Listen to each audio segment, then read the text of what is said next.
Welcome back to Wipeout Canada, where our 4 finalists are getting ready to put it all on the line for $50,000. Darn tootin', Ennis.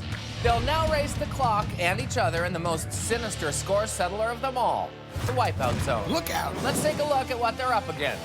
First, they will rocket down the gigantic water slide that we like to call the Killer Surf. Though I honestly don't know why we call it that. I heard it killed a surfer once. Next, they'll hop their way up the barrel run and teeter across the razor-thin ledge of the water wall before bravely leaping on to the sponge towel spinner. Here, our contestants will be hurtled around at breakneck speeds and use split-second timing to jump off, then balance across the rapidly rotating roller and soar through the air with a little help from the launch pads. Then it's one final jump to the finishing platform to lock in their time. Sound impossible? Well, it isn't. I've seen people do it, but it's hard and also super fun to watch. Up first is cocktail cutie Jennifer Peter. Qualifier, prepare for some VIP service. The 23-year-old bartender from Campbell River, BC, wasn't taking any orders from the qualifier, despite a few spills. She raised the bar on the sweeper arm, and after going round for round with the tippy tables, she finally Singapore slinged herself into the Wipeout Zone. Oh my god, oh my god, oh my god, oh my god, oh my god. I'm not ready, I'm not ready. And a shrill beginning to our first finalist run. She sounded like me in a bar fight. Great form on the entry there, but not a lot of distance. Let's see if she can make it up on the barrel run. Confidently approaching the first barrel? Well, approaching the first barrel anyway. A whole new meaning to chucking a kegger. Looking good on the way up, and she's over. Very clean run so far. The cocktail cutie now on her tiptoes. She'll shimmy across that thin ledge while being pounded with freezing H2O. It's like weird revenge for rolling her eyes at people who only order water. She's moving slow and steady, like I do when I want to look sober. That water is more distracting than 100 drunk frat guys asking for your phone number all at once. I know what that's like. And she's across. Jennifer now at the sponge towel spinner. She jumps. No. Oh, no, she slipped, and the spinner ushers her off like a teenager with a fake ID. Making it a double now. She's gotten up, but looks stuck. I can't reach. What's going on down there? I'm too short. Oh man, Jennifer couldn't figure out how to get back up, so she decided to try the other ladder. Not a happy hour for her. Has she been drinking? There are handholds here, here, and here that would have worked. She never drinks on the job, but apparently she doesn't consider this work, so. Over 5 minutes now, and because of that quote-unquote strategy, she's backtracked even further on the wall. Jen's finally across the wall and about to attempt to sponge towel spinner for another round. She leaps, and she's on, looking solid. Struggling to her feet. Oh, almost slips off, but recovers.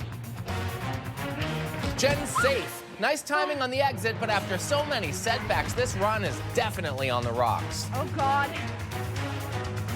Taps up to the roller and falls again. Fun fact, blondes do not have more fun in the Wipeout Zone.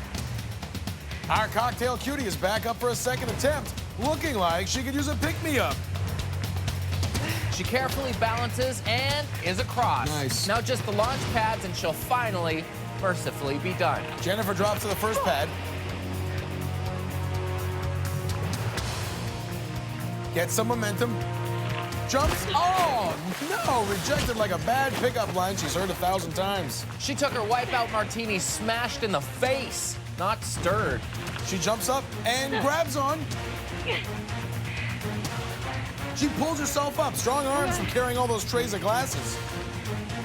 She composes herself, gauges the distance, jumps, and stops the clock. Whoa, 9 minutes and 3 seconds. That's gotta be some sort of Wipeout Canada, Wipeout Zone, Wipeout history record, Ennis. Not exactly a great time. In fact, exactly not a great time. But let's see if it holds up against our dancing lawyer from BC. Oh yeah, go Jessica. Paul Pearson waltzed into the qualifier with dollar signs in his eyes, but the only lawsuit he found was the one he was wearing. He then won the case of the dancing lawyer versus the sweeper and was awarded a trip to the Wipeout Zone. So how are you feeling not wearing a suit? I'm like a fish out of water here, Jess. They've taken my suit away, and I feel like I've been stripped of my magical powers. You still have a tie on, though. I'm not going to let this go until the last second. That's the confidence-inspiring attitude I look for in an attorney. The horn sounds and Paul Pearson is off without even a Pearson scream. Kept a level head and a level donut as he landed. That'll carry him closer to the next obstacle. The dancing lawyer showing his fancy footwork takes a knee, then finishes with the worm. It wasn't pretty, but all's fair in law and Wipeout. On to the water wall now. He'll have to pick up the pace with only, oh wait, like 9 minutes. He'll be fine. I don't know, Ennis. Anything can happen in the Wipeout Zone. Paul now relentlessly pressing his case across the water wall. This icy flood of justice really complicating things. He seems to have a solid grip, though, and the scales are tipping in his favor. He's across. Next up, the sponge towel spinner. He attacks it and... slams straight into one of the rolls and gets his bail set at around 15 feet. Hope he was wearing legal pads. He wants to rest his case, but he's got to take on the water wall one more time. Oh, no, he falls from the ladder. Order on the course. Just a slight miscalculation. He is sentenced to another climb. Making a second attempt on the water wall ladder. Oh, my, down again. That's not even technically an obstacle. Oh, thanks, Daddy. Hey, Ennis, how many lawyers does it take to climb a ladder? We still have no idea. At the top of the ladder, he reaches for the handhold. Can you believe it? Down again. This is like some cruel drinking game. Every time his dreams get crushed, take a swig. Ennis, is this for real? I can't believe it, but is Paul Pearson really not going to beat Jennifer? She has the worst time we've ever seen on the course. Had the worst time we've ever seen. That was before dancing lawyer Paul Pearson faced off against our most terrifying obstacle, a ladder. Oh, please say you quit. Please say you quit. Just do it. Paul is officially out of the running, but he's refusing to quit. They even stopped the water on the water wall. I've never seen them do that before. You gotta hand it to him, though. He refuses to give up, which is great and all, but we gotta get moving.